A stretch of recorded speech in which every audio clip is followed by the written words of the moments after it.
Saturday, the 21st of April, 2012. Wow, what a day. Where to start? Well, I guess with the kerfuffle at the airport after we arrived. Chaos ensued, not for the first time, as it transpired that our car hire was not waiting for us where we expected it to be. Our chaperone couldn't meet with us because of a few crossed wires, and thus, after a commotion, it was dark before we got car hire sorted, had a bite to eat, and eventually located our accommodation. Then, once we had found our rooms, unpacked, and taken a stroll down towards the beach, we were a bit taken aback to find downtown Fuengirola completely deserted. On a Friday night. Eh? A nice mild evening breeze, but nobody in sight, just empty alleyways and closed shops. Strange. Then it happened. I had my first beer in about 15 weeks, in a bar which we found in an otherwise secluded and dark alleyway. There was a rather distasteful Man United flag on the wall, which meant I was even keener to leave upon discovering this heinous infringement upon decency, but we'd ordered our beers already. After a swift couple, we proceeded to bump into some of the lads, who had left a few of the other guys in London pub. They assured us that if we wanted some action, or just a busier scene, we could jump in a taxi and make a quick trip there. It was not far away, and apparently the place to go. 10 minutes later, and by contrast to the peaceful, quiet and deserted seafront we had just come from, we now found ourselves in a throbbing, pulsating strip of bars, clubs and pubs. The place was chock-a-block with punters, grifters, pickpockets, hawkers, guapas, prostitutes, drug dealers and bouncers. As police cars passed by slowly, people spilled onto the streets, wired to the max, or pissed out of their heads. Not quite the Mos Eisley Cantina on Tatooine, but it struck me as something of a hive of villainy nonetheless. Loud, banging techno, house and pop music all emanated from the many bars every time a door was open, and there was a fairly young crowd, but plenty of older types too. We had to actually roar at the bar to be heard asking for a drink over the music, before heading back outside, where it was warm, with an interesting mixture of sights and smells.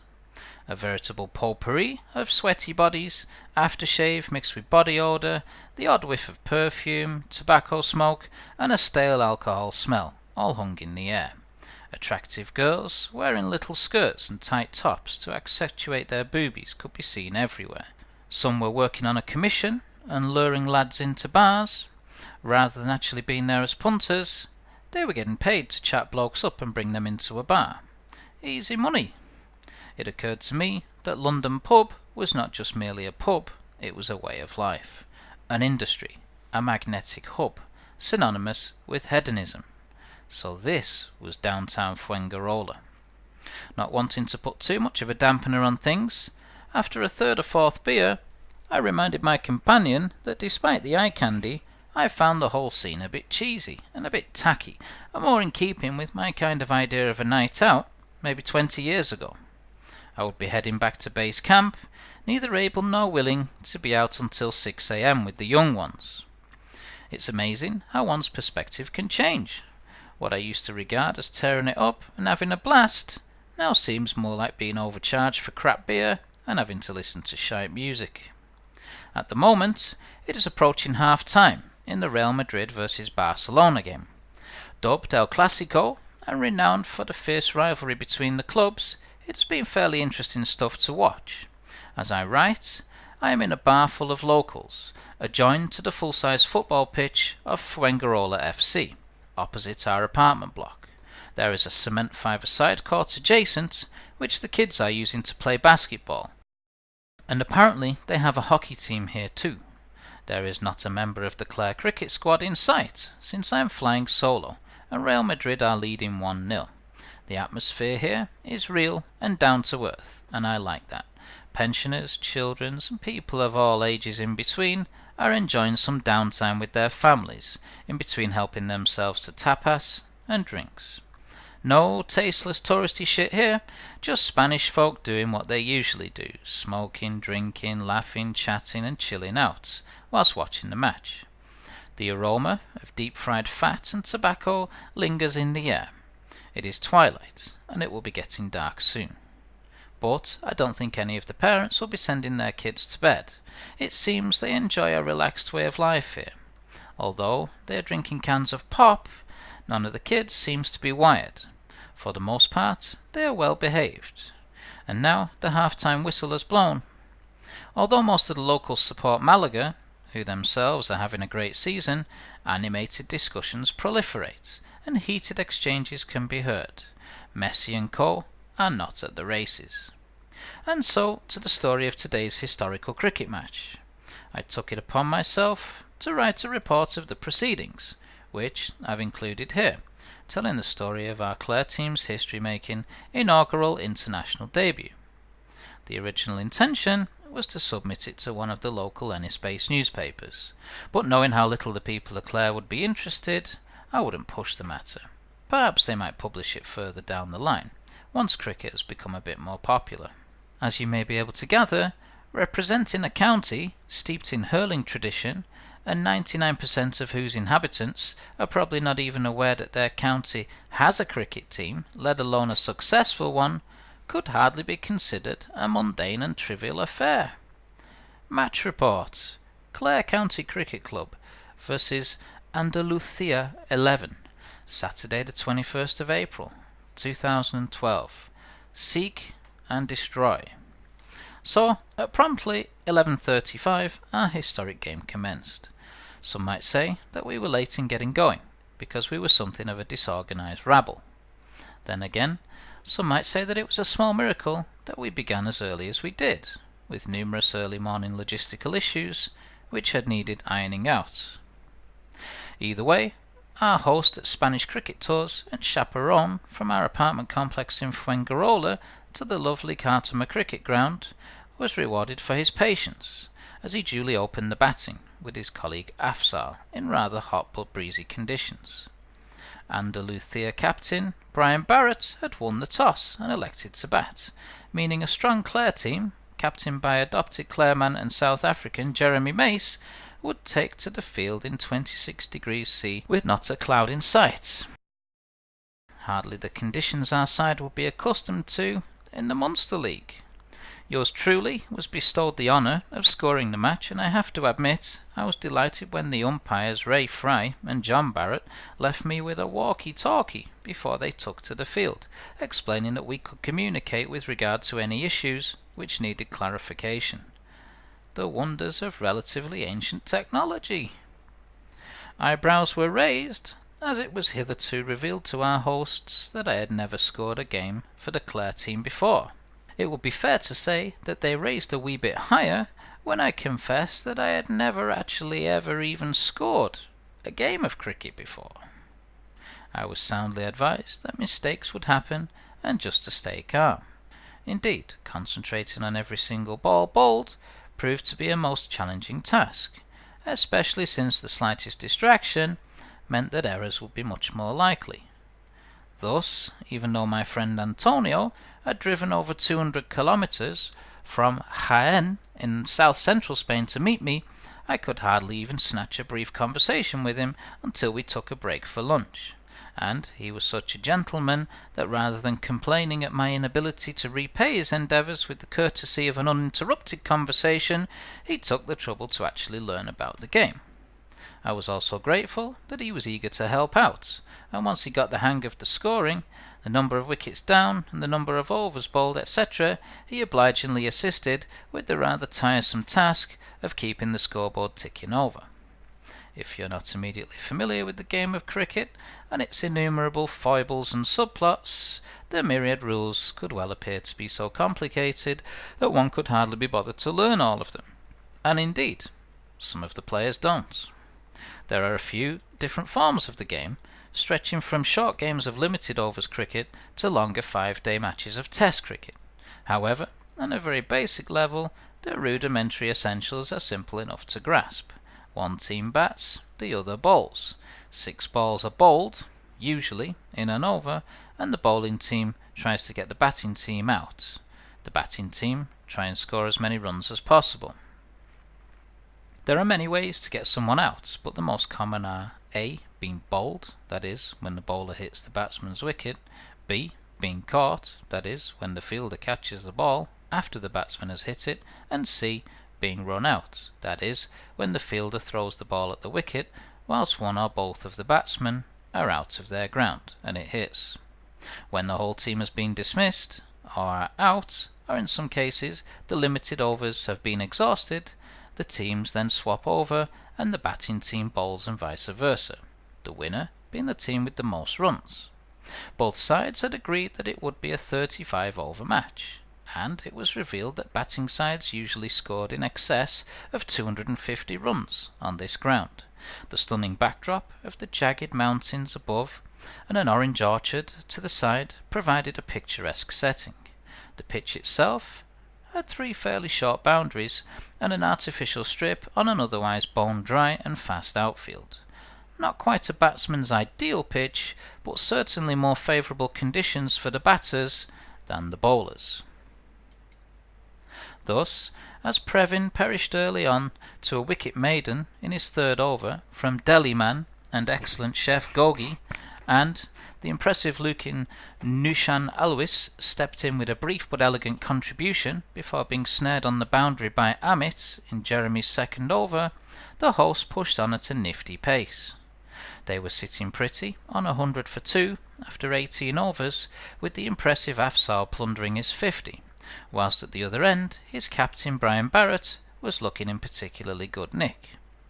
At this point, it would be fair to say that our hosts were looking good for a landmark total of 300.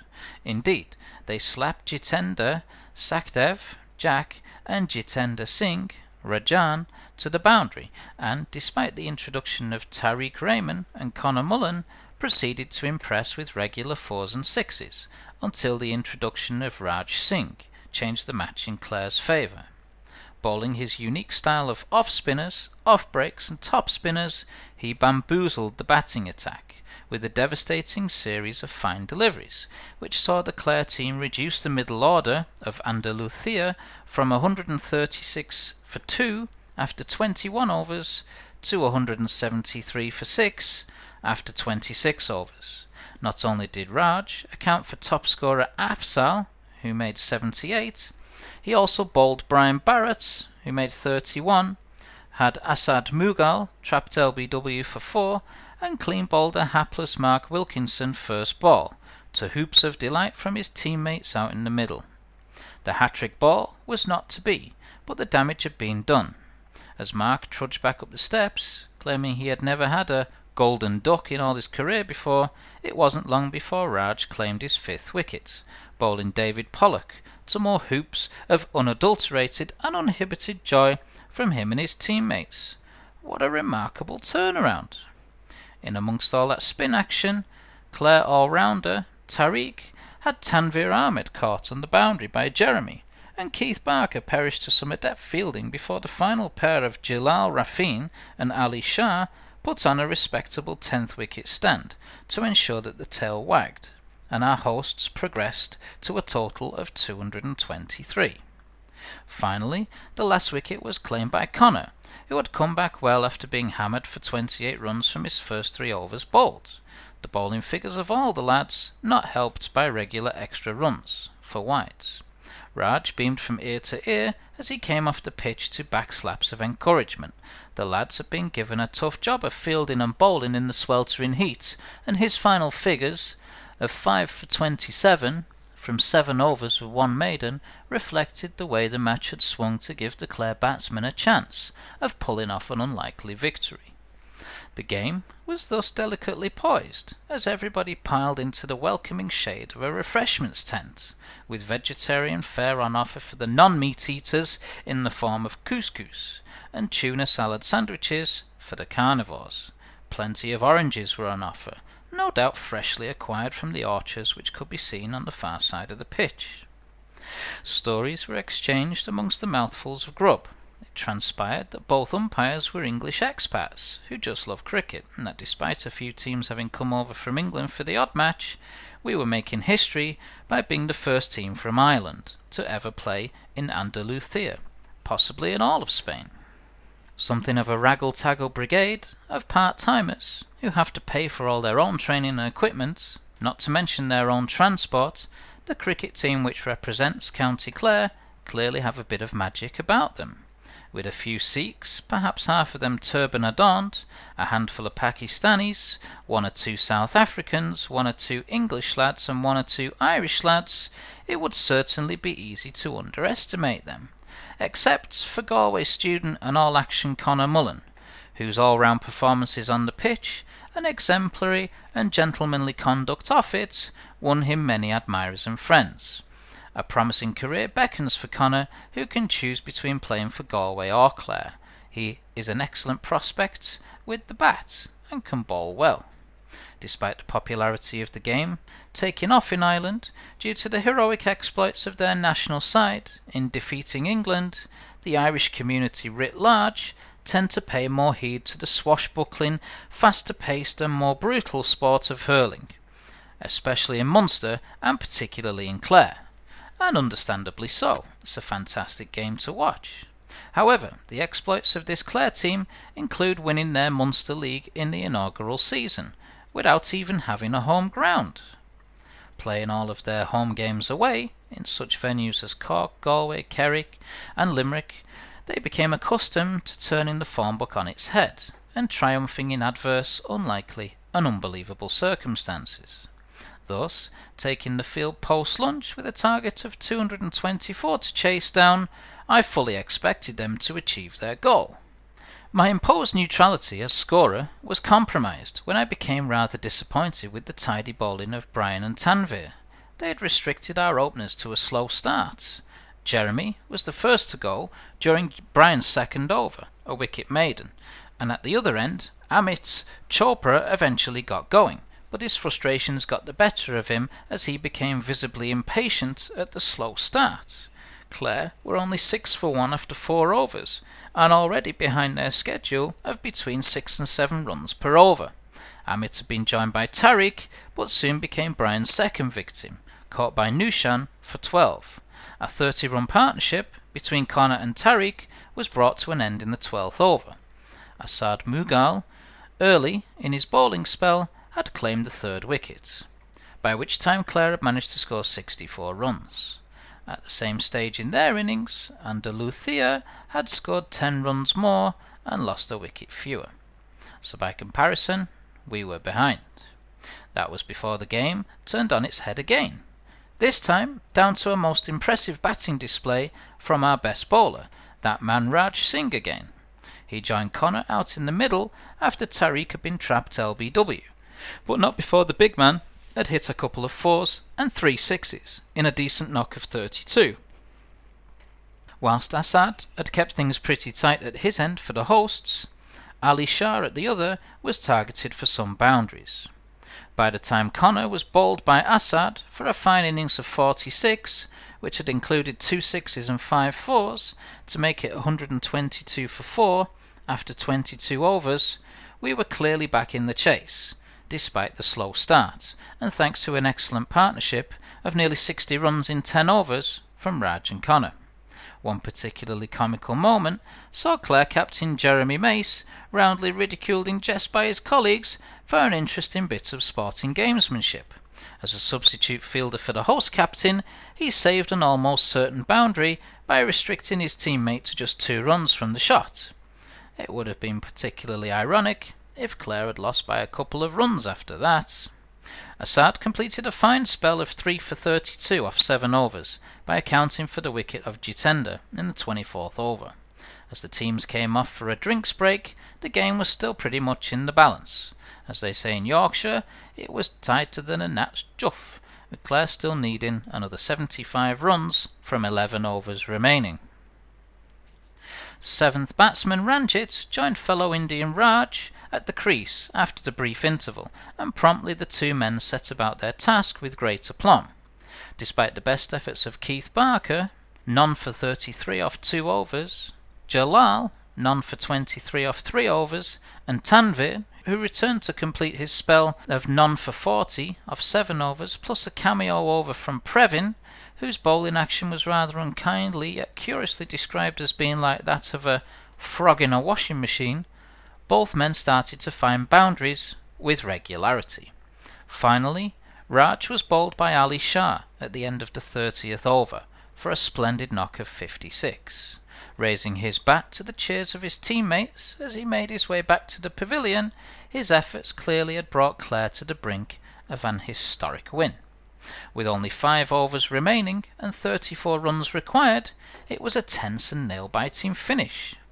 Ranjit superbly and coolly guided a couple of 4s to the boundary to bring up the 200, to rapturous applause from the buoyant Clare team watching on from the sidelines.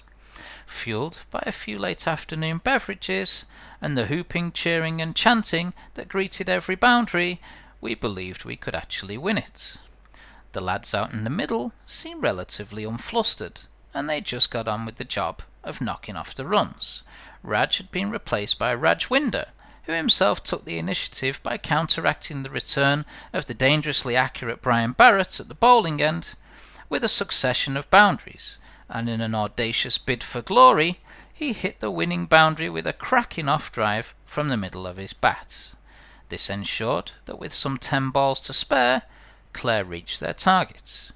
Cue ecstatic celebrations from the rest of the team. All sweat and smiles in the late afternoon Andalusia sun, beers were thrust into the hands of winners and losers alike, and both teams reflected on what had been a tremendous match. There was one standout performer for the Man of the Match award, with a bowling spell which turned the match and a batting spell which almost won it. Raj Singh, with a half-century with the bat and 5 wickets with the ball, was quite unsurprisingly delighted with his Man of the Match performance. Gracious in defeat, Brian and Previn and the lads on the other team were swift to acknowledge the efforts of the Clare team. Despite expressing the feeling that they had somewhat thrown the game away, which I felt was a little bit harsh in light of Raj's bowling display and batting contribution, the Andalusia team were gentlemanly in defeat. The recriminations and accusations as to where it was won and where it was lost would have to wait for another time. We thanked our hosts for such an entertaining match and made our way back to the cars and buses in buoyant mood. What had proved to be a fantastic all-round performance had taken its toll, and there were many tired bodies, not least that of this poor old Muggins, dragged off to Spain for a maiden adventure in officially scoring the inaugural international Clare County Cricket game. I can safely assure you that it was a tough job, but some poor bugger had to do it. Please refer to Appendix 3 for the actual scorecard, which it was a pleasure to complete. So that was the write-up. Despite the lack of any funding, cricket is a minority sport which is on the rise here, and Ireland do currently happen to have a good strong team. It is worth reiterating that Clare cricket needs local investment and sponsorship to grow. For those of you who may potentially be interested, but who are put off by not understanding the rules of the game, I point you in the direction of the must-see movie, Fire in Babylon. The West Indies side of the 80s took the game to a whole new level, and their story is a fantastic one. They juxtaposed the notion of cricket as a colonial game brought to the slaves by their masters. If you haven't seen it, check it out. It is a worthy account of the triumph of the underdog and the transformation of a team from also-rans into world champions. They went over a decade unbeaten and battered all who stood before them, including mighty sides like India, England and Australia, and all set to a very cool soundtrack. Moving away from the cricket theme, and it is getting near to midnight. In a flash of the surreal, I find myself watching One Flew Over the Cuckoo's Nest on the telly in our apartment. It's been a pretty hard fight resisting the desire to smoke, especially after having a few beers. So, again I drink, but that was my choice. I also chose not to smoke. Best not to think about things too much. Best just to focus on having a good time.